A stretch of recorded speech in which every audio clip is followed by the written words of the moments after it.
And welcome back. Good morning, good afternoon, good evening, wherever you are watching this live episode from in the world. My name is AF. This is episode 133 of 343, the football podcast on Sportycast. Joined tonight by my trusted sidekick over here, Jason Ronnie. How you doing? I'm doing good, man. I'm doing good. What a busy last week we had. But yeah, maybe not the best as an Arsenal fan, but happy to be here. Episode 133, we keep pushing on. I love that. I love that. What a weird and wild transfer deadline day that we had. Yeah. But we'll get into that in a bit. Also joining us, our other trusted sidekick, Diaz Parker. How are you doing? All the way over there. Good evening, guys. Is it this way? Is it this way? Good evening, guys. Doing well. The Cape is finally heating up a little bit, just slightly. So very happy about that. But yeah, it's been a crazy week. I'm very excited to get into it. Yeah, it's been a crazy week. It's been a crazy 3 months of will they, won't they for all of our teams. Some of our teams did better than others, but we'll get to that in a bit. But just as a general sense, or actually before we get into that, welcome to everybody in the chat. Would you please be so kind to smash that like button? Maybe put this link into a group, any WhatsApp group that you guys are in. Send it to a buddy, send it to a mate, because yeah, we just appreciate the word being spread as much as possible. But yeah, after that little bit, just a general view or opinion from you guys. How do you think this transfer window went for the Premier League teams, but like the football world in general as well? I think it's scary. I think the sort of money that has been spent and thrown around is ridiculous. And we had put out some tweets early in the week, I think, just talking about the sort of expenditure. And I think the Premier League touched like 3 billion, which sounds scary. I don't think it's ever been. I think if you combine maybe the other 4 top leagues, you maybe get close to that figure, maybe go over. But there's no league that has the sort of spending power that the Premier League has. And I mean, every year they put on this product for us. Some might say that they're not tuning in because of VAR and, just some silly decisions. But we can't fault the fact that they're bringing the best players, and even the best players are leaving other clubs to come play here. Yeah. Be it a top club in maybe a top 3 league coming to play for, I know it was a bottom half teams. It's actually ridiculous. Yeah, it is an amazing product. It's crazy. All that money, like you can do a lot of things. Yeah. But yeah, what a wild last week we've had. Diaz, any general opinions or general comments from you? Yeah, it's been crazy. I mean, just like you said, the amount of money spent this window, which isn't really every window if you think about it. Like some windows are a bit quieter than others, but I think this transfer window specifically was ridiculous. I mean, money being spent left, right, and center. And like Jason says, it's really cool that the league has kind of the power to attract the best players in the world, even to like teams that aren't in the top 5. So that's really cool. And yeah, it's just been, I'm just happy that we had a decent transfer window, I'll be honest. And decent by meaning of people moving around, no matter where they went to, how much money they went to. Because yeah, like I said, some transfer windows have been really boring, I guess, or nothing much has happened. But yeah, it's been a whirlwind, and I'm just happy it's over now, to be honest, so that we can kind of focus on what we have to the season ahead, which is going to be amazing, I hope.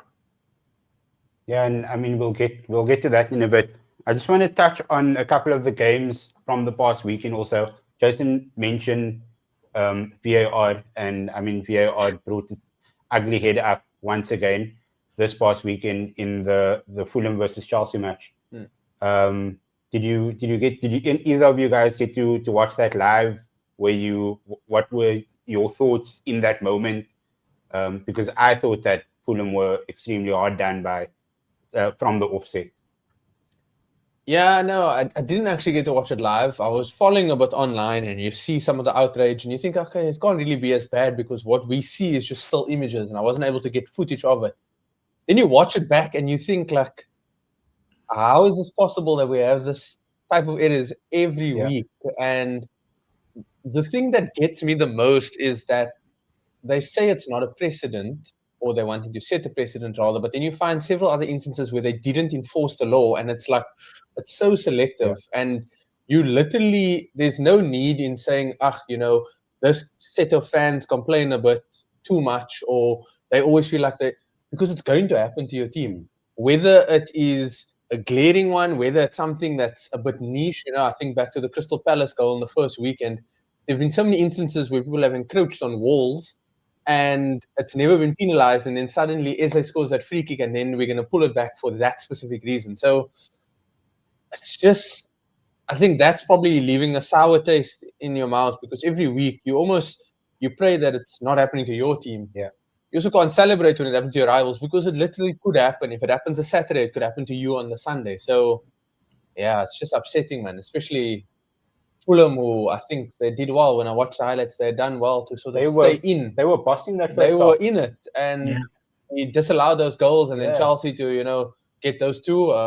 Definitely does leave a sour taste. Yeah, yes. I mean, I don't know if you watched the game, if you caught anything about it, but I mean, that kid Josh King, he's 18 years old. He was running Chelsea absolutely ragged, and I mean, he scored that goal. It was well deserved, and the outcome of the game would have definitely been completely different if that goal stood.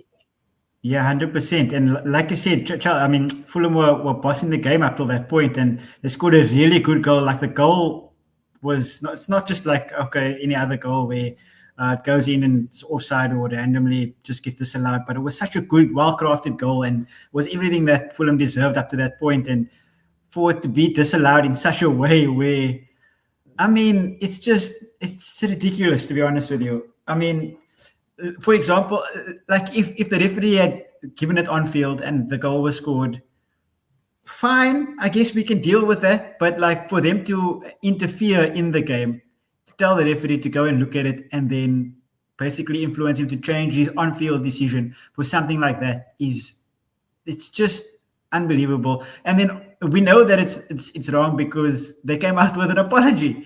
I mean, how can they just accept, okay, no, this is then what about, and that's not the only thing, by the way. Like, there were, throughout the first 3 weeks, there have been countless of decisions that have been taken that have been wrong, to be honest with you, and shocking decisions. So, I mean, for them to, poor Fulham, they deserved something from the game. I'll be so honest. Like, I watched the game live, and I almost switched the TV off at that point because I was very upset. And it's not even my team. It's not even my team that I'm watching. It's just so disappointing. And never mind the inconsistencies, which is what we obviously get on to, because that's kind of what can be controlled, I suppose, is the consistency. Is, this is what happened last week. This is what we've done, and let's refer to that and be like, okay, let's not give this decision because of what happened last week, or let's give the decision because of what happened last week. They don't do that. Every week is different. Like, something can be given last week that isn't given this week, or something isn't given last week that's given this week, which is the problem. And I mean, it's just, I don't know what the solution is. I'll be so honest. It's just ridiculous and disappointing. Yeah, man. I just think that they've taken themselves to a point where, I mean, they're under a tremendous amount of scrutiny week in, week out. Yeah. And I think they've gotten to a point where they actually don't care what anybody has to say. Yeah. Because if you look at all the other leagues, the way that they operate VAR, I mean, it's so seamless. There's hardly any sort of controversy or... not even just controversy, just like with the fans, like how the fans feel about VAR in other leagues. No uproar about the sort of implementation of it. Yeah. So I mean, the Premier League is just like they've gotten to the point where they actually just don't care because they know that they can get away with it. Yeah. Like people's not going to step in. Yeah. Nobody's going to do anything about it, and they'll all still keep their jobs at the end of it all. But it's so much worse than just that, right? Because we see it being implemented easily and swiftly in other competitions, other leagues, and all those things. So we're looking at who's controlling it. But it's gone further than that, to the point that the managers and the players don't feel like they can talk up about it. I think Marcus Silva spoke afterwards. He said, they get I'm fined. not going to comment because he's most likely going to get fined.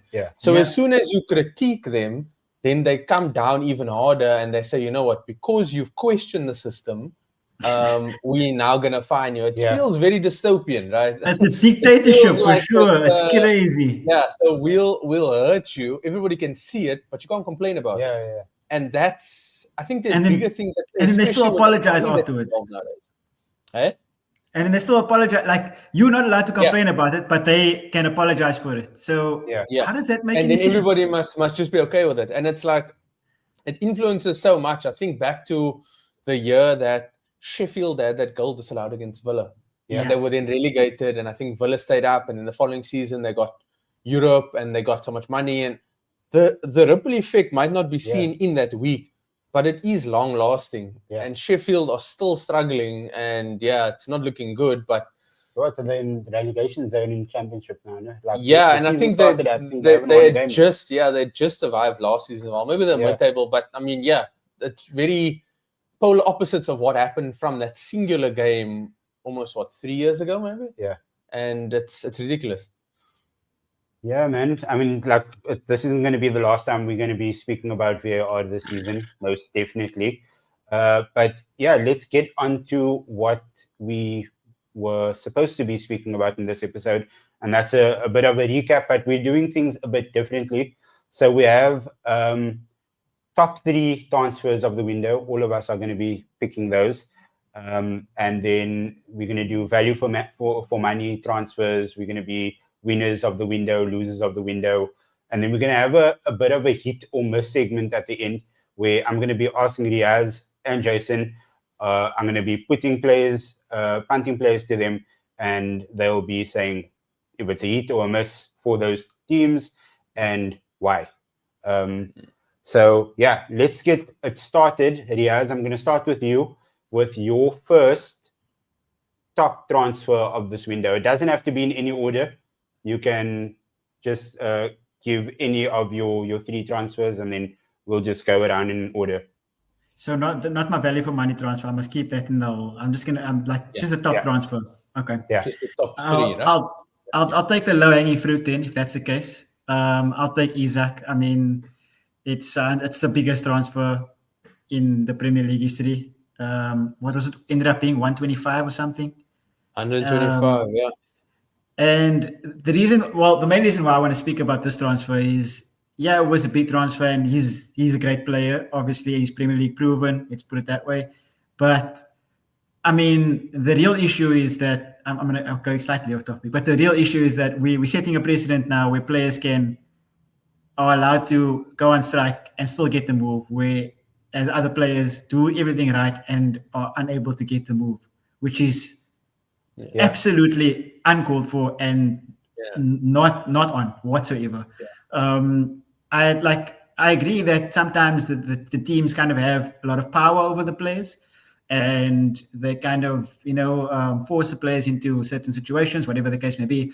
But this is a kind of an example of where you're allowing and setting a precedent of something that is not okay on the player's part, where you can just not pitch up for training and not do what you are paid to do. So much money that people get paid, and you just don't do what you're supposed to do, and you still end up getting that transfer. Whereas someone, obviously Marco specifically, say his name. Poor guy, man. He does everything right. He scored a goal in the last game. I mean, on Sunday. Not just the goal, probably the best goal that he'll ever score in his life.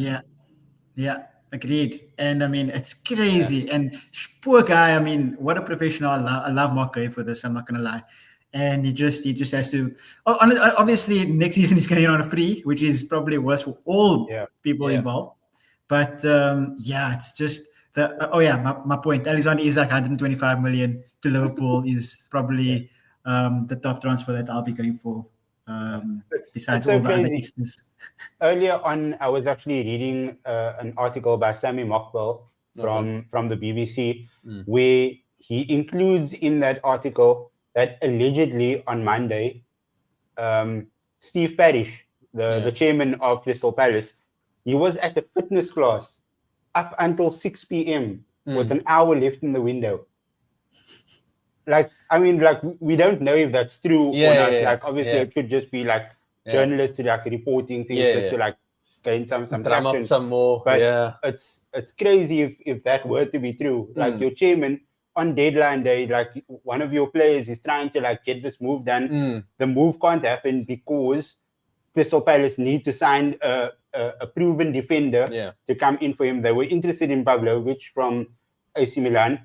Milan then wanted Joe Gomez from Liverpool to replace him. Of it all. And then McKay goes to Liverpool. So it's like a proper domino effect that would have happened there. Like a goalkeeper apparently cycle. Apparently this dude was chilling at gym up until 6 p.m. So, maybe Pavlovic was at the gym, bro. Maybe he was trying to get him signing on that thing quickly there.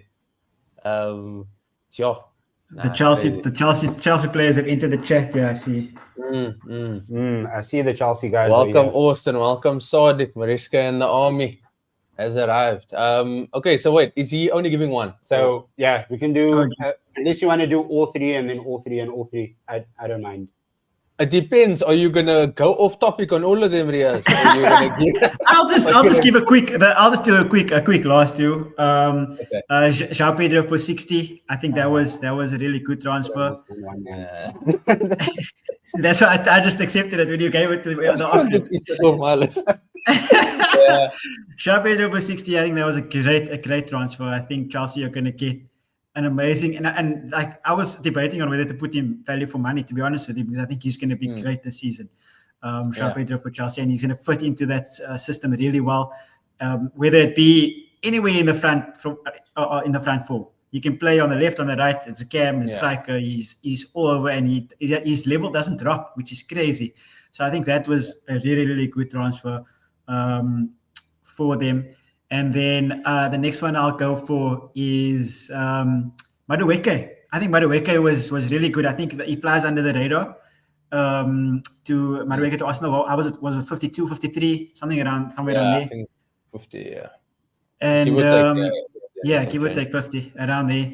And I think it goes under the radar because I don't think Chelsea fans rated him that well last season. But wow, I mean, I honestly think he's underrated because of that reason, and I think he's going to have a really good season this season, especially with the Saka injury. Unfortunate, Pedro would have been 82 if he did the deal later. That's true, and that is kind of a signature or signifier to United in a lot of ways because United, I mean, they ended up waiting in the previous windows and they ended up overpaying and now selling the player for 25 million, which is crazy. But yeah, I think that's a great look. That's fair. I'm not gonna deny that his finishing needs work, but I honestly think that he's going to do really well in that system that Arsenal play. And unfortunately, Saka's injured, and he's better on the right. He's Nani. So I think that Arteta will get a better thing out of him. Plus, he's not there for the goals, right? Arsenal don't focus on one player getting all the goals. They spread the goals out between everybody. They're the assistant team, really. So I think that he's going to be one to watch this season for sure. No, 100%. Okay, I'm going to jump in there now before AF steals my one. There was and this is pre-production, right? So I asked AF if there's any limitations on who the signings could be. Yeah. You know, it could be a manager. It could be a loan player as well. There's not really money to it. So my first one is Grealish to Everton. I think just as the player from sitting on the bench at City and definitely being a flop for the fee that they paid and for the output that he's given, to almost nearly matching probably his season's best in the first 3 games at Everton speaks volumes of the sort of guy and the sort of player that we've sort of lost when he was at City. So that's definitely one. Also a loan deal. I think teams are obviously going to try and work that way rather, get the loan deal, maybe with the option or the obligation, kind of puts it off this window's books, and then you do it in the next window, kind of managing the funds like that. I'm also going to go with Thomas Frank to Spurs. So I know Spurs have the tendency to have the first maybe 2 months doing really well. And yeah, everybody punts them to actually be title contenders, and then they do what Spurs does. And they got their City win out very early. And I actually found out something that I think it was like the 9th time that they lost immediately after beating City, which is ridiculous. But kudos for beating City 9 times, because I think many teams can even claim that. So yeah, I'm going to go Frank to Spurs just because of what he represents. Kind of lovable guy. Upset that we lost. Arsenal's biggest fan that's not at Arsenal, to our nearest rivals.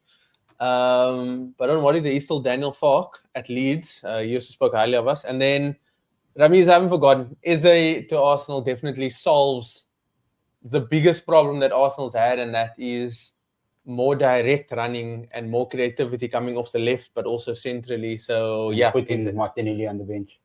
Yeah, and it's weird, right? Because I don't want us to get rid of Martinelli. I just think maybe he does need a bit more time from the bench, because with the sort of skill set that he has and the current form he's showing, I'd say that's also fair. I don't think Frank can score a 5-yard screamer. But yeah, I think it depends on the game. I think it depends on the game who they'll play. No, 100%. And I think in Eze's little cameo, he showed what he can bring in that left-hand side, but also the interchange that will happen when Saka's there and maybe Odegaard as well. I think we'll see a lot more creativity and a lot more emphasis on maybe some direct play, as opposed to us trying to break down low blocks. Because I mean, that's our team setup, and there's absolutely nothing wrong. You're not going to go into a game and play open and then give Arsenal, Liverpool, City spaces to play in behind you. That's fine. I mean, everything is dog eat dog world here. So yeah, I think that's definitely up there. And yeah, maybe we might have. I don't think we overpaid, because I think he had a great season last season. He led Crystal Palace to their first title. So I think we paid a very good fee for him based on everything that else that has happened. So yeah, those are my 3. That's actually why I didn't go for him, to be honest with you. I didn't go for him because of the price. Player? No, because of the price specifically. No, but yeah, I think that the difference becomes not really the low block, but what he can do in the top games. Because like you said, the direct play in the top games is what Arsenal struggle with, I think. I think I saw a stat today that Arsenal against Liverpool and City hardly win. They draw most of the games, I think. And that's because they don't go out and play for the win. They mostly not shut up shop, but I mean they're very defensive minded in those big games. They try not to lose, is what I mean. And I think bringing Eze in kind of helps with that direct play in those games where you need someone to take the game by the scruff of the neck and actually go and attack. So I think that's going to be really important this season. Yeah, for sure. Makes sense. Give us your one that you have left now that we've taken 2 of yours. No. So I had backups. Okay, so, no, fair play. Right off the bat, Brian Mbeumo. That's a bit of bias there, but I also just think that the games that United has played so far, he's been, I think, the most impressive out of the players. He stretches the pitch longer than what we've had in the last season and a bit. His pace is crazy. I actually was a bit surprised. I always knew he was quick, but I mean he's outrunning people easily. And he's still not at full fitness yet. So that's quite impressive. So that's one of my one of my top 3 transfers. Second, I have Mohamed Kudus, and I think he's going to be absolutely fantastic for Spurs this season. And Spurs look amazing under Frank. They had a bit of a stumble against Bournemouth over the weekend, but I mean that match against Man City was they completely outplayed them from the start till the final whistle. So, and I think Kudus is going to play a huge role in whatever success they have. And then my final one is Gigi Donnarumma. Oh, and I think that James Trafford, unlucky man. There's no way that he's going to be number 1 now. City's been Edison's been 1 foot out the door for a long while now.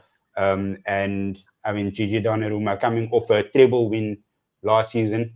He's going to come in with all the momentum, all the sort of optimism to be the best keeper in the league. And I think unlucky for us that he's going to Man City. But yeah, I think he's going to turn out to be a very, very top signing for them.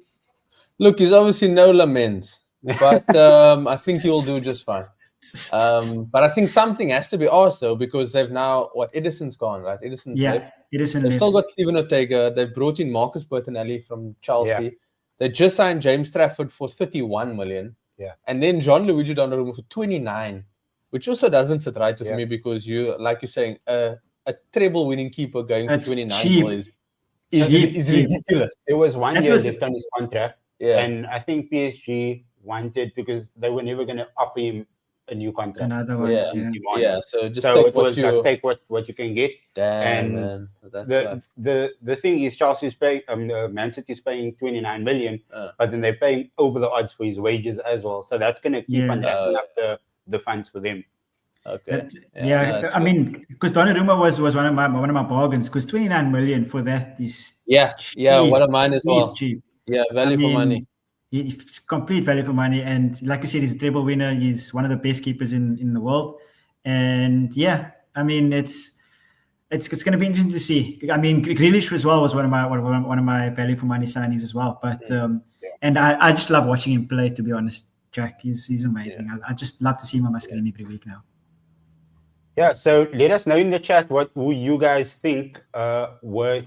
Give us your top 3 transfers of the season in the chat, and then we'll read them out once it comes through. But while you guys do that, we are going to move on to the top 3 value for money deals. And just because we are saying each other's things, maybe each of us can give one. What is your top one? Okay. Now, fair play. So, Jason, you can go first. This might be, in terms of value for money, it might be a bit on the high side. But I think for what he brings to the team, it's going to be more value in the long run. So I'm going to Johnny Reinders at Man City. Yeah. I think losing... You just wanted to get me back, but it's fine. No. Just scratch it off your list there, please. I think losing De Bruyne for free, and then now Gundogan just at the end, we've seen that Man City's legs have been a bit thin, and what he brings both in his defensive contribution, but also in his offensive contribution, he kind of fills both of them. Yeah. Now, he may not reach the heights of De Bruyne, but I think we're going to see a different type of Man City playing this season, and I think he's probably the best bet to kind of cover both spots. We get Rodri. I'm saying just like, Rodri Which comes team back do you support, Jason? suddenly Come there is a bit more stability, so maybe it gives Johnny Reinders some more time, and then he plays closer to Oscar Bob, who's been doing really well. Maybe Jeremy Doku, Omar Mamouche, and then obviously Haaland being there. Notice how I haven't said Foden, because maybe he gets a loan deal in Jan to kind of revive his career before the World Cup. But at 46.3 million, it might seem like quite a bit, but I think it's actually great money, especially with the form that he showed in the last and the sort of talk that's been going around about him. But also, like, if you're comparing to the other transfer fees that's been offered for players this window, I mean, like, bang average players going for like 50, 60 million is a bit crazy. So to get something anywhere under that 50 million price tag, we almost look at under 50 as being a massive steal, right? And it's crazy. Indeed. So that is my one. I'm gonna go to you now. Maybe let's see what you got. Like, I'm stuck between two. So I have Ran Shirky, who he hasn't played much for Man City in the first 3 games. He's come off the bench. He hasn't really done much, but I think he needs to adapt to the league. But the person who I think is going to really have a really good impact it's for Spurs, and that's Xavi Simons. I think it's with add-ons, it comes to like just over 50 million. But I think the upfront fee is like 46 or something like that. And I think like he's young enough. He has the talent. He has the skill set. And I think he's the type of player that Thomas Frank would just absolutely love to have in his squad. And I think he's going to be running that entire front line for Spurs moving forward. That's crazy. I'm uncomfortable with these positive Spurs talks.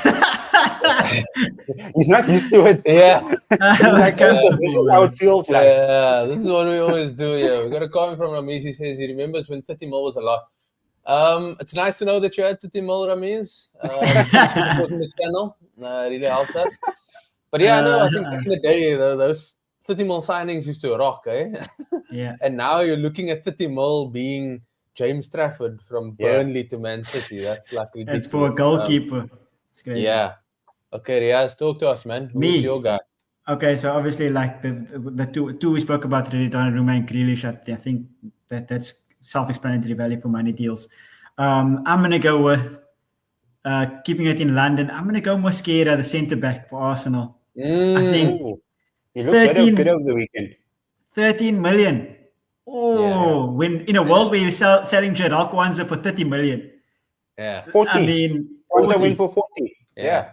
I mean, that's crazy. In a world where that is the case, buying Mosquera for 13 million is crazy value for money. I mean, he came on the weekend against the best team in the league, and he didn't look out of place at all. He came on, he played really well. He tried to get Arsenal up the pitch. He was marshalling the people left and right.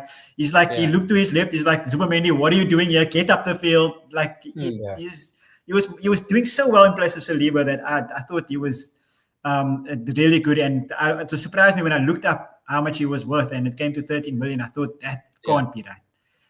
Obviously, he's under 20, I think. He's 19. I think it might be 20 actually. He's very young. He's 20. Yeah, extremely young. And that's crazy. I mean, to show so much kind of composure coming in as a 20-year-old in the biggest game of the season is at Anfield as well is really cool to see. So for me, that for 13 million, that is a crazy bargain. That's value for money at the highest level for me. And he looked super comfortable, eh? Yeah. He looked super comfortable. Yeah, it did look super comfortable. Which is actually because, I mean, Saliba went down in the 4th minute, right? Yeah. And then to suddenly, you had your warm-up, but then you settled in and thinking, okay, it's the first trip, really. You've made it now. You've gone to, I don't think you went worth to United. We played at home against Leeds, so you obviously got some time. And then, go away to Anfield, come on 4th minute, and play against probably the most informed striker in Hugo Ekitike. In just like, these last few games, he's done really well. He handled him very well. And then just overall play, I mean, if he was... I'd even have taken a chance of putting him in goal. Maybe you'd have saved that free kick as well. Like, that's how good he was. I would have just taken a chance on him. So, shout out Spurs, man. Yeah, look at you.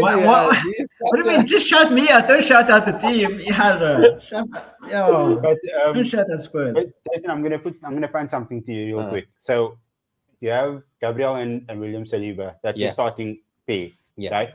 Yeah. Mosquera came in. He looks really competent to be a starter as well. Yeah, looks legit. You got Hinkapie coming in as well. He came in, and Hinkapie came in and said that he came to start. Yeah. He didn't come to sit on the bench. Yeah. He's a liar. So it's South American blood. Who are you taking out of that starting lineup? And give me your starting centre-back pairing out of those 4. Easy answer. Easy. Gabriel Saliba. That's what, without a shadow of doubt, that has to be our starting 2. Okay. Just because they've set up. I think Mosquera can be an understudy and he will do exceptionally well for us. I think the level won't drop. Yeah. We had possibly did in the seasons when we needed it. 100%. Calafiori, as great as he is, I need to see him stay fit. Yeah. So maybe he takes himself out and then Nkapia actually goes into left back and we not trial actually. Nkapia is not that fast though. No? Left back? Look, I've seen enough of him to know that he's not the quickest, but I think what he does give is a good ability to cross from deep. He can also he's got a big bit of an engine, so he can go up and down. And maybe we change the formation or the style of play when he is on the field, and we don't need so much inversion, but more old school. Maybe on the back. Maybe Mikael goes 3 at the back. That's Xabi Alonso. I don't know. So Xabi Alonso, you had Nkapie there, and then you had Alex Ronaldo that was running up the wing back spot. It really could be. Like, I mean, in those games where you want to maybe push a bit more and you want 3 good defenders that can marshal that line, maybe it works that way. All I know is that we've got a lot of games this season, and hopefully we're going to go all the way in most of it. So it's good to have that extra bit of competition. I think added to the fact that we've got Gabriel Heinze, who sort of brings that madness. I think that increases the intensity in the squad. And yeah, I really, we've strengthened everywhere I think that we need to. So it has to be a successful year for us, being a major trophy. Yeah. So yeah, that's the claim that I'm staking down here. Fully But agree. yeah, I have a few other value for money players. Are we gonna go around again, or we just doing one? We can carry on with the show. We can carry on with the show. Okay. So, no, fair play. Yeah, we can. Because I was gonna steal all these ones. That's why the guy doesn't want. We don't even know what one is. Guys, I came prepared today, right? On the book, I was just stealing answers here. It's like school all over again. I have my notes on my phone, bro. Nah, fair play.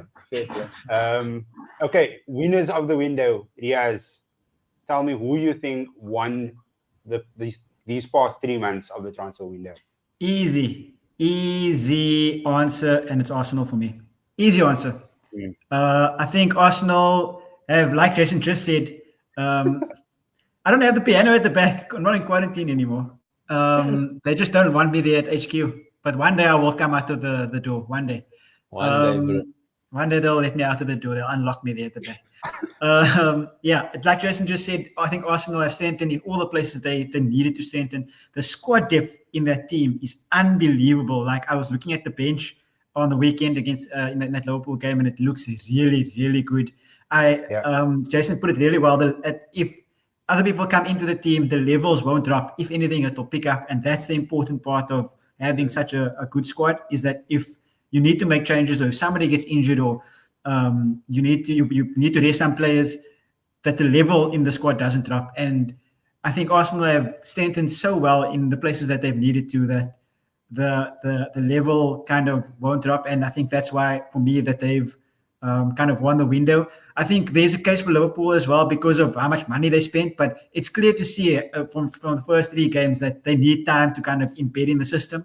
Whereas Arsenal, the players have gone in there, and even like the youngster, he's gone in there, he's come in off the bench 4 minutes into the game, and he's seamlessly kind of gone into the team, and they played the same that they would do with Saliba. So I think that they've embedded them much easier. Like even Gyökeres, he's come in, he hasn't lit the world on fire, but he plays every week, and you can see the difference he makes, the effort he makes, and doesn't really change the way that they play, except for Havertz giving the kind of extra addition to drop in and help out in the midfield.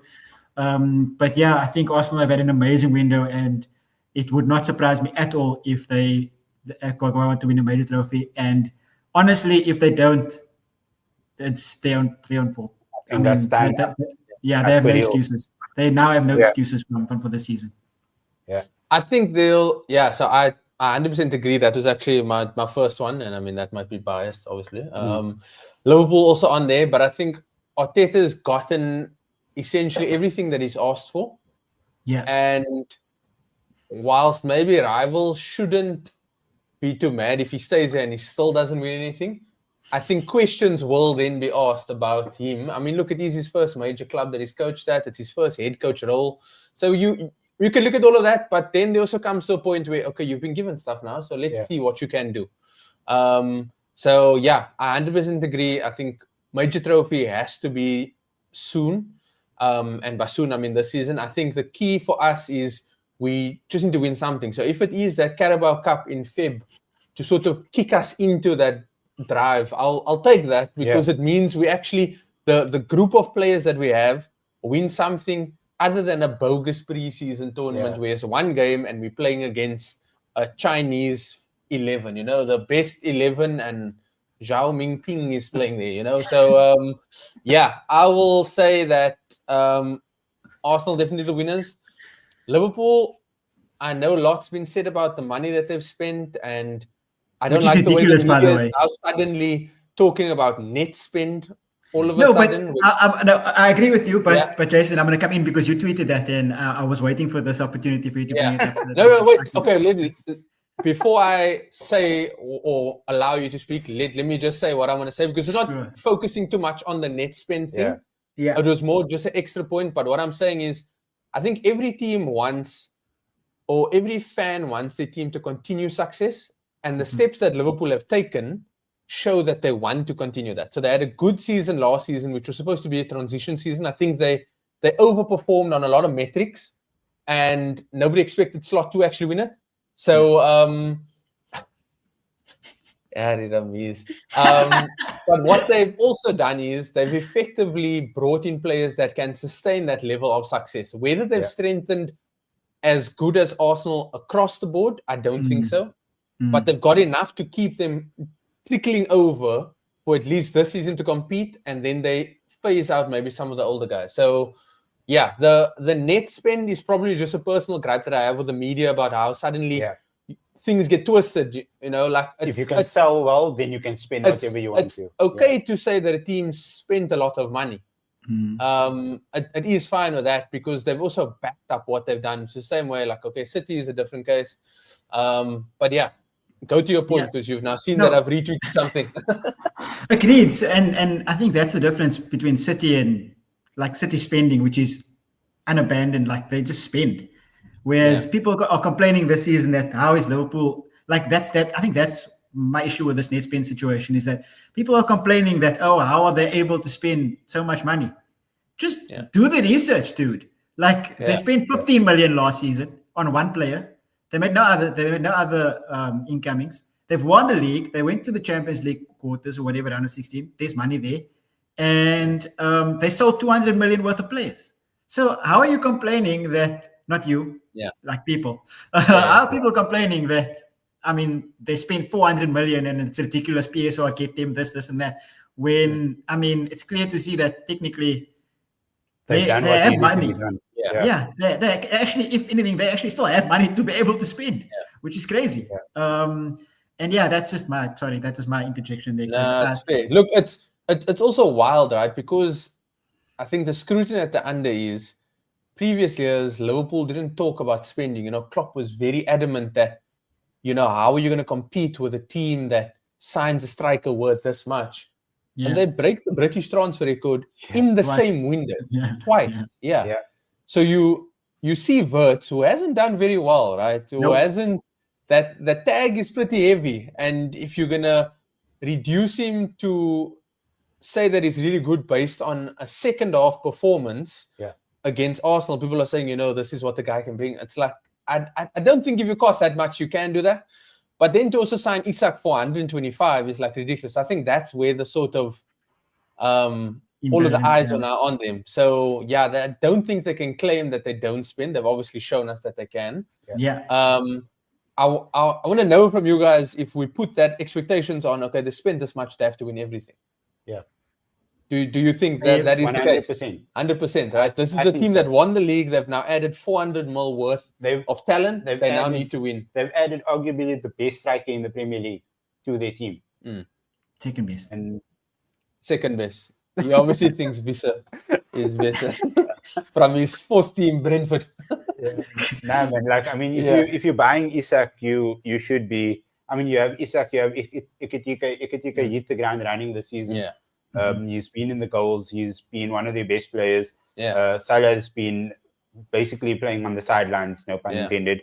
But like he's coming through the middle, and you expect him to start banging in. But like you said, 125 million is a lot of money.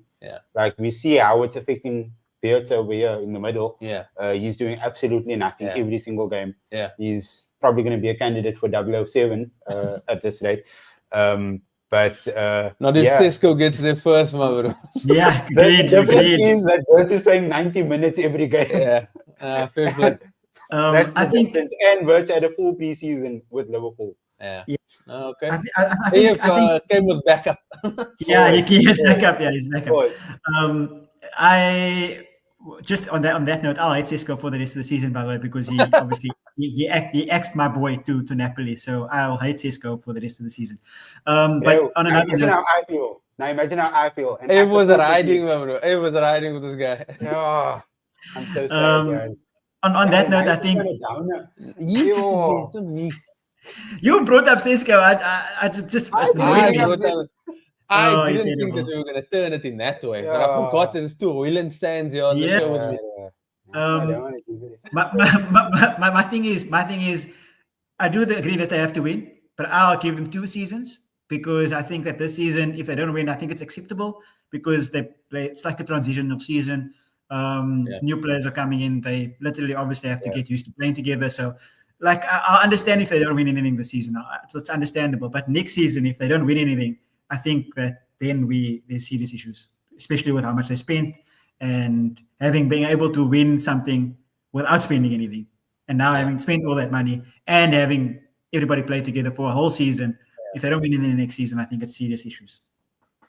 The only concern I have for them, and not really concern, maybe it's like a hope, they've got little to no defenders. They are. That's true. They were going to bring in Mark and then let Joe Gomez leave. It shouldn't be a 1 in, 1 out. It should be bring in 2 and keep them. Like literally the sale of Kwanzaa, whilst brought in 40 mil, you're losing your depth. And you're now saying that you maybe want to go big in Champions League. And where they went out, round of 16, right? They also got PSG or something like that. And so you want depth, but you're going to put a lot of strain on Verge's knees. So to play all the games, Konate is already... I mean, you guys were speaking now about like PSR and trying to like balance the books. A lot of these sales, Tyler Morton, Kwanzaa, Harvey Elliott, pure profit. Ben Doak, that's all pure profit deals. So you can say something about like wanting the depth and stuff, but they were obviously thinking financially. How can we try to balance the books to make all of these big deals? But I mean, now they're playing Soboslai right back, which is a problem. I mean, but that's because Conor Bradley's like a week away from coming back. He comes back and then it's fine. Then you have him and Frimpong. When Frimpong comes back as well, then the two of them will be competing for that right back spot.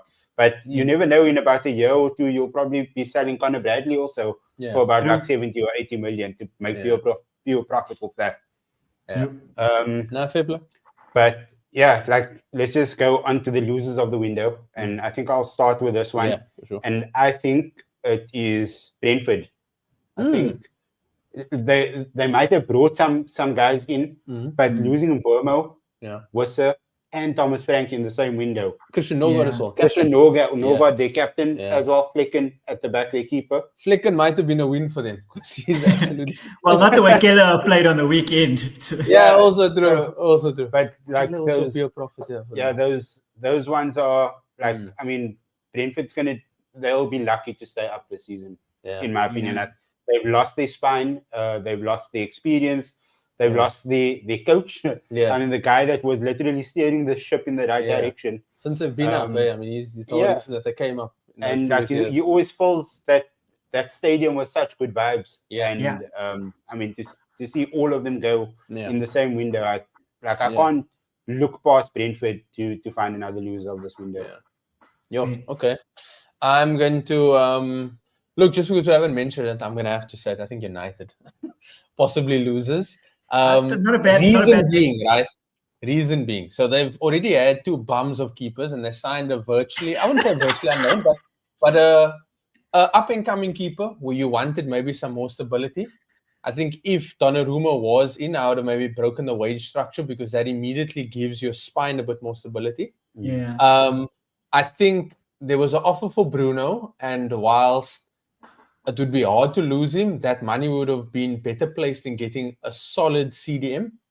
So you've signed this front line, and it's great and all, but you don't have that potential that you have in the front line isn't going to outscore teams, and your defense isn't as strong to sort of keep clean sheets on a regular basis. So I think in a season where Amorim needed to give the fans some sort of confidence, I think by not getting the midfield, and especially with Kobe basically wanting a loan move and him very uncertain whether he's going to play him or not, I think in the grander scheme of things after last season, the sort of recruitment, whilst it's good in the offense, the other stuff is not, and I think it might cause you a bit of issues. That's my honest opinion. That's not me trying to banter you anything like that. No. That's looking at it from a purely footballing perspective, and I think you guys maybe dropped the ball going into the midfield with only Casemiro and Ugarte, who's it's not the same player that we've seen in a few seasons. So that's my opinion on maybe the failed window. So I think like they were sort of like trying to decide to go for a goalkeeper or to go for a midfielder. They were obviously all in on Carlos Believer. It was out of their price range. Brighton didn't want to sell for under 100 million. They were never going to spend 100 million on a midfielder in this window after spending 60 odd million on Mbuemo and on Cunha separately. So that was never going to happen. And then they probably just like changed their thought patterns to let's look for a goalkeeper. There was a whole thing about Emi Martinez coming in, and you might have offered that extra experience, but he created the second highest amount of errors in the Premier League last season for goalkeepers. Yes. So, I mean, that's more. He had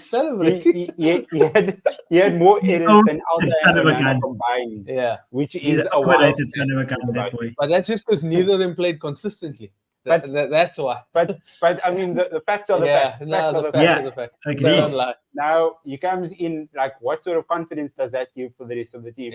It's like now they've scouted Cyril Lamens, and they brought him into the club. He's a young goalkeeper. Everybody in Belgium raves about him.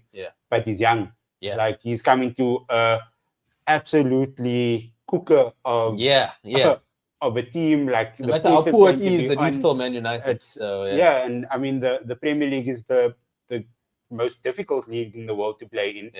And I think that we won't know anything until we've seen him play for a couple of games.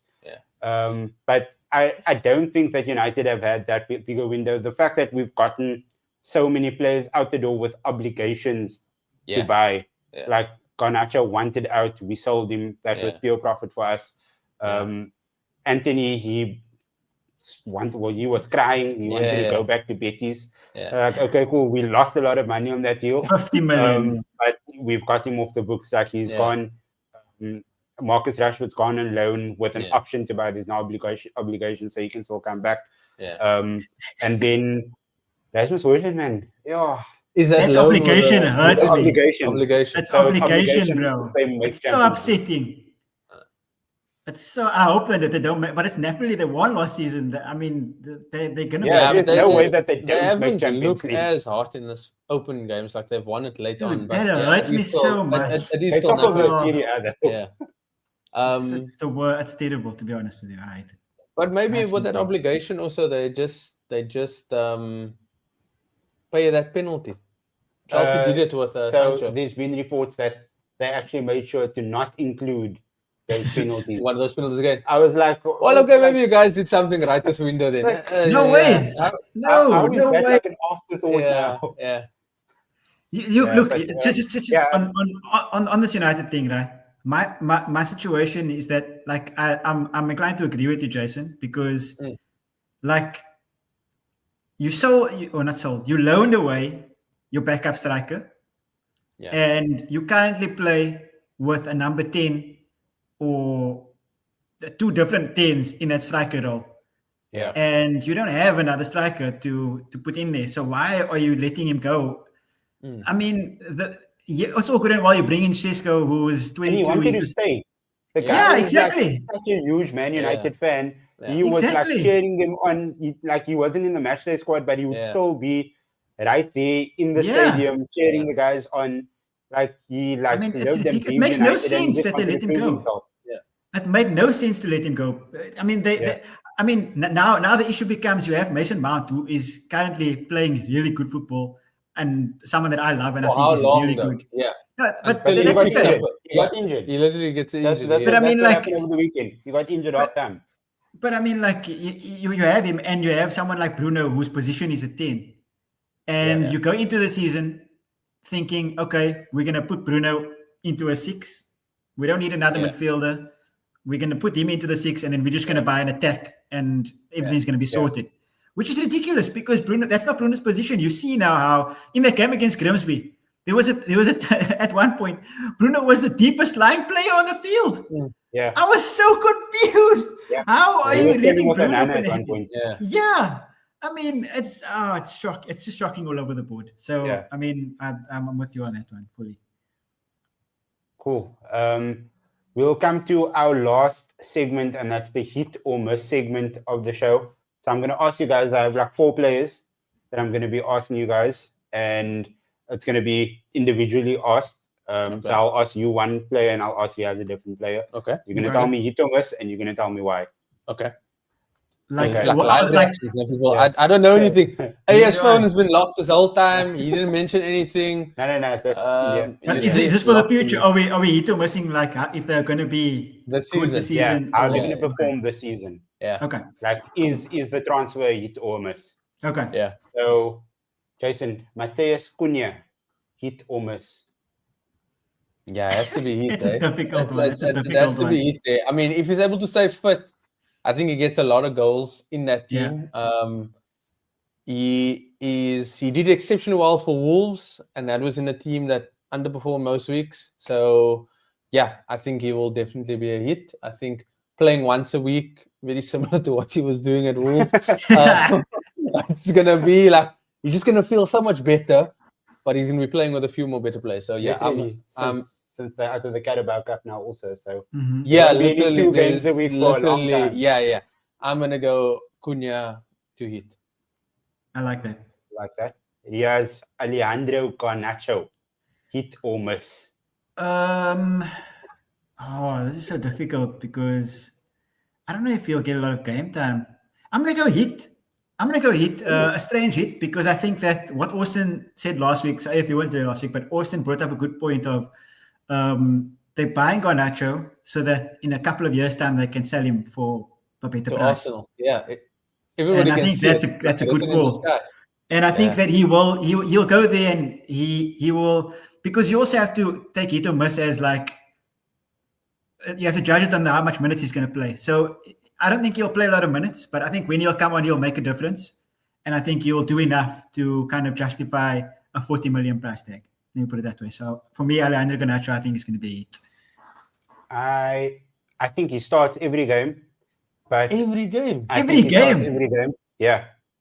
There's think no he's place for him to gonna What start. has this man done for you guys? No. You know, to speak so highly of Yeah. Let me finish. Okay. Sorry, guys. Okay. Sorry. Yeah. Sorry. I also apologize. Sporting I against also my old apologize. club. Sorry. Okay, go for it. I think he's going to start every game, and I think that the baggage that comes with him is slowly going to turn those Chelsea fans against him. That is true. quickly. He has a brother that is known to be very controversial, Yeah. leaking teams and stuff like that. Especially if Alejandro Garnacho is on the bench, Yeah. then you'll see that team get leaked 24 hours before Yeah. the time, and it's That's known true. to have happened a lot of times. Yeah. And I think the Chelsea fans will find that out very, very soon. And then when that happens, he won't be starting anymore. Okay. So A little bit of a full circle moment there. I mean, he's going to start every game, but then, He won't no, start after a while. we all have a brother because like that. I think all of the, like, I've seen a lot of, like, I've seen Austin, I've seen Sadiq, and all of these Chelsea fans, they are absolutely hyped up with this Garnacho transfer. Like, they are like saying that, our star boy and all of these things. That's crazy though. That's pushing it. That is pushing it way too far. Just you wait. Have some patience. It's a team that's got a lot of different personalities. Yeah. Like very volatile personalities, and there's no true, like, Thiago Silva to bring them all back But you together. have Enzo Fernandez encouraging Garnacho to do what he does. Sis. I don't know. That's also ask about Enzo Fernandez. I'll tell you now, that's a must. That. Me also, I'm with you. No matter what he does, he can score 20 goals a miss. Yo, talk to me. Okay. I'm gonna finish. No, fair. Yeah, I can see you. Okay. Yes. Okay, I got am you. gonna ask you about Martin Zubimendi. Hit all day long.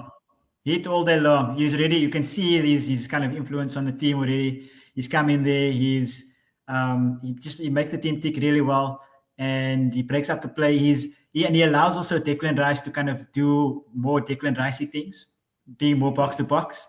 They also, in that Liverpool game, they also kind of interchanged quite a bit, where Declan fell into between the back two. He formed part of the back three, and then Zubimendi the next round he formed part of the back three. So I think they're going to do well to interchange, and I think his passing and his breaking up of plays really been really, really good at that. We've seen evidence of that this season so far in 3 games. So I think he's going to be a massive hit this season, and he's going to be one of the reasons why Arsenal are going to win some form of silverware. So I like the player. Like, I mean, he plays for Spain, so I'm going to like him. But I think he needs to work on some physicality. True. From what I've seen this season, like his passing range, fantastic. Everything, his vision, amazing. The way he conducts the team is amazing. But he gets shrugged off the ball so easily. And I think he just needs to work on some sort of physicality. And I think a lot of teams are going to identify that as a weakness within Arsenal. Yeah, but you have Declan next to him, though.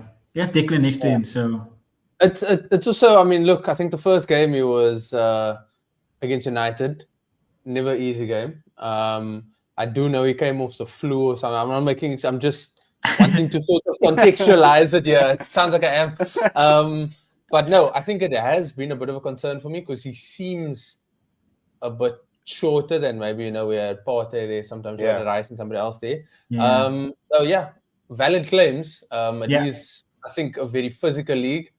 I think the one thing that all of the Spanish midfielders we brought in is that they are really smart. So they'll hopefully be able to get up to the speed. And the nice thing, the nice thing about it, Jason, as well, is back to the original point of who won the window, is that in games where he is being bullied or in games where you need to kind of have a bigger person in that middle, you have Christian Norgard to come in, and I think it's going to be seamless to replace him. Christian Norgard is that imposing figure in the midfield. You've seen it under Frank, so at Brentford. So I think that's going to be really good for Arsenal this season as well. Fair play. Jason, speaking about like the Spanish players being a bit smart, and you had David Raya making that excuse after the game about saying that it was the ball's fault for Sebastian. Clickbait, bro. Clickbait. Yeah, what happened? Yeah, don't let Sky Sports run your life if I'm asking you. Context. Please. Context is king. Otherwise, you the loser of this episode. I will take that to my grave. Arteta is just like letting all of these excuses go wild in his squad. Logical players. Final one. Florian Wirtz. Yeah, bro. I think by my standard, the only standard that counts, it's going to be a miss. I think we have to put some sort of pressure on 115 mil. And I had maybe at the start of the season, I kind of expected, based on his seasons in Germany, the last 2 seasons, I was looking at least like maybe above 10 goals and then above 10 assists as well. That would be like a decent, maybe that's asking a bit much. But yeah, I don't think he's going to do as well as maybe he wants to. Maybe it's controversial. Maybe it's a hot take. I see Asfar is not in the chat, so I can say whatever I want because, the CEO is not going to say anything. But I think it might be a miss. I think it's interesting. It's interesting because like the price tag kind of makes us think set that the player like a preconceived idea, right? Yeah. And it's not that he asked to be sold for 115. And why are they buying him? Why are they buying him? What if they're buying him to make the midfield tick, or what if they're buying him to make the pass before the assist, or like, you know what I mean? Yeah. Like, I mean, look at Jack Grealish is a perfect example. We're only 3 games into the season. Right, we're only 3 games into the season. I'm not sure what the rest of the season is going to hold, but I mean, in the 3 games so far, he went for 100 million. People saying it was a flop. I mean, in these 3 games, you can see why he was so much money. I mean, even if he hasn't really scored much, he has 4 assists in 3 games or something crazy like that, which is ridiculous. And people just saying that he was a flop because he was 100 million. He won like 12 titles or 12 pieces of silverware or something like that at Manchester City. So how do you kind of set what makes him a flop exactly? Because he didn't give assists and didn't give goals, because he didn't play enough. He's an attacking player. He came in with that sort of reputation of being the winger from Aston Villa, scoring goals, assisting goals. So obviously, if you come the system changed for that. Yeah. No, but he didn't though. You didn't. Because he's playing in a different system, because the wide players in the Pep system, you don't. That's not what they're there for. Apparently, I mean, as soon as he comes inside or tries to dribble inside, you get shouted at. It takes everything that was Grealish out of him, and now you see like. I don't agree with that, because if you look at Riyad Mahrez, if you look at Phil Foden, yeah, true. These are all players. Well, not Foden so much. Leroy Sané as well. Like they came in, they used to cut in, they scored goals. That's what they were there to do. True. So if you bring in a winger, regardless of what system you're playing, yes, you're going to try to get the ball to your number 9, but you're going to try to trust those players coming off the wings to put the ball in the back of the net as well, because that's what their skill set is. Fair enough. We'll just disagree. We'll agree to disagree on this one. Look, there's a big value, and again, players don't ask to be sold for X amount. I almost sometimes feel that the Grealish signing at City wasn't Pep's one, because it's so far out of what Pep normally goes for in his wingers, to almost like say, okay, we're going to do it because these owners thought Grealish did well, and now it's for Pep to kind of figure out the system. I think why we can regard him as a flop, though, is because, like I've said, he is an attacking midfielder, and his numbers are disgusting. Yeah. And it's not to say that he didn't get game time. Like, there was a large part where, despite him playing poor, he still started. I remember he went on a long stretch, and then... But what constitutes of playing poorly, though? I don't think he was playing poorly. I just think he wasn't getting goals or assists. Does that mean he was playing poorly? No, so, yeah, I think maybe it might be... No, I think there were many games where he was not doing a thing that I'd want from our winger. Even if you're saying that he's not creating, he's not really beating his man like he did when he was at Villa. And down to system fair, but I know Pep allows for a certain degree of creativity when you're in that final third. And it's not to say that he didn't get ball there. I think he was maybe going through a patch. It's unfortunate, but wingers are charged by output. Any attacking player is charged by output. That's the same reason why maybe Firmino was underrated despite him getting many goals. It's like, okay, he's not a out-and-out number 9. He gets a lot of passes before the passes. He gets a lot of... I love that man so much. Yeah, look, as a football lover, you see what he brings to the team, but unfortunately, stats are running what we see. Yeah. And the price tag as well. Okay, what is the overall contribution to a player? So that's why I say the Wirtz deal is maybe going to be a miss, because he needs to be judged on the scrutiny of what we want from our offensive midfielders, which is output. Yeah. You can't pay 100 and odd for somebody. And maybe Grealish is doing well at Everton because it's a loan and there's no money attached to it. Yeah. But also, I also think that when he was at Villa, he was the main man. He was the guy that they built the team around. He went to City, he was just another player. There were so many more important players than him. Now he's at Everton. He's sort of a main man now there. One of the bigger ones. He's like a big fish. So he's now like all the eyes on him. He loves that. He thrives off of that. And you can see that. He's once again like sort of rekindling that MVP sort of status within the team. Which is, I also feel that in the way that they strengthened, I had Everton to possibly have won this window just because they've strengthened in key areas. They signed a striker, Thierry Barry. They signed Dewsbury Hall, I think has been an exceptional player. Didn't do well at Chelsea, but for 29 mil to get a player that's going to play most of the season, that's great. And then obviously Jack Grealish, so it adds to the Ilham Ndiaye sort of combo, and they did well. Getting Jack Grealish and keeping him fit and keeping him sort of, I say, productive in terms of output and just overall play, I think Everton sustain a good charge. Unfortunately, I don't think they get relegated. I know that kind of hurts you. Probably Nikita as well. It wasn't in my predictions this season. It's always secretly there, isn't it? Back of my mind. Back of the mind. It's always there. This is reverse psychology pick this season. Yeah. I think that is the end of our show.